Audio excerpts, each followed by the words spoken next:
Another week where it's just one loss that we have to look back to. So we'll go straight into that with the Kraken here. They returned from the NHL All-Star break. They had a few days of practice on the 8th and the 9th. Then on the 10th, they got back to work, kicking off a 4-game road trip straight out of the break, beginning in Philadelphia. The city of brotherly love was not too kind to the Kraken as they would lose to the Flyers by a score of 2-3.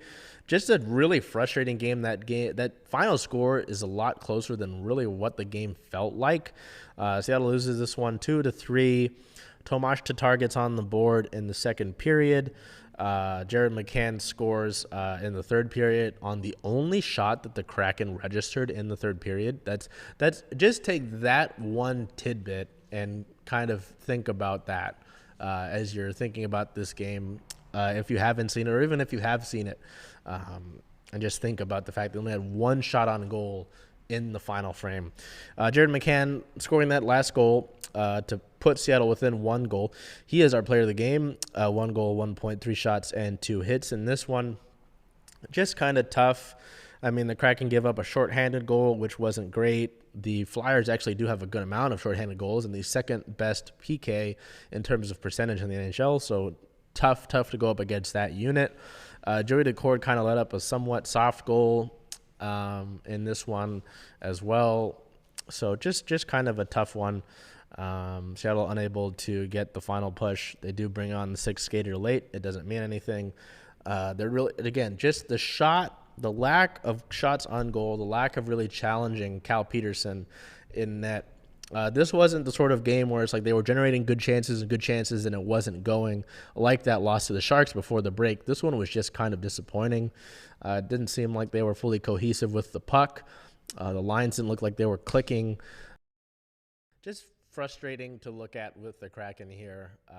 Justin Schultz was out of this game due to personal reasons, according to head coach Dave Haxtell. Luckily, Riker Evans, who had been called up on February 7th back from the AHL affiliate Coachella Valley Firebirds, was able to step in there, played on the pairing with Brian Dumoulin. So kind of perfectly how that had worked out when Evans has been up anyway. Nice to see that there. But just frustrating to see the lack of cohesion with the forward lines, lack of the shots in the third period, and kind of as a whole, even ahead of the third period where they just got the one shot on goal that ended up being McCann's goal that even was a shot that was tipped from a Flyers defenseman's stick. Just frustrating to see this kind of loss. Philadelphia is not a bad team under John Tortorella. They've improved throughout the course of the season. They're not a bad team again, but just frustrating to see the lack of offensive quality, the lack of execution offensively in these past 2 games, whether it's this game against the Flyers or the game ahead of the break with the San Jose Sharks. These are points that you need. After tonight's game against the Devils, you've got 30 games left, and you've still got ground to make up, whether it's in the wild card race. And as a whole, I don't think you're going to be able to get a division spot in the playoffs just because of how well the Golden Knights, the Canucks, and the Oilers have played. I think that's kind of out of the picture. It's now down to a wild card spot in the Western Conference, and you're not doing yourself any favors with that because of the lack of points that you've been racking up, the losing streaks that you've been on throughout the course of the year, and the fact that the other teams in the playoff chase for the wild card are winning as well. So you're really losing out right now. You need to be able to turn things around. I kind of doubt there's any moves made at the deadline. I imagine this team stays pat, which is fine. I think that this team has the pieces to be able to get it together. It's just frustrating to see, the lack of execution when the potential is there. So that's kind of how I feel with this Kraken team. I mean, there's not a lot to digest with just the one game taking place, but there are some important matchups to look forward to over the course of this upcoming week. So by the time you're seeing this, the Kraken will have started their game against the New Jersey Devils. It is the first game of a back-to-back in the New Jersey-New York area.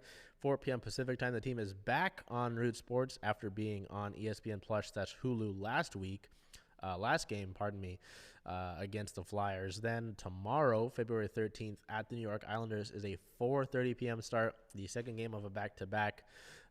We will likely at least see Philip Grubauer in tonight or tomorrow. We haven't gotten any confirmation on either of these games with him starting yet. We don't have a starting goalie because head coach Dave Haxtell doesn't do that.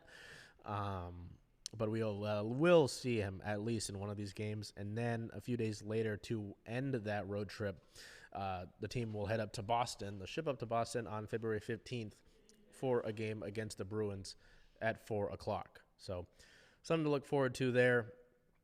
Just frustrating to see the losses the last two games, as well as the disappointing efforts in terms of stacking points ahead not even ahead of this current playoff push.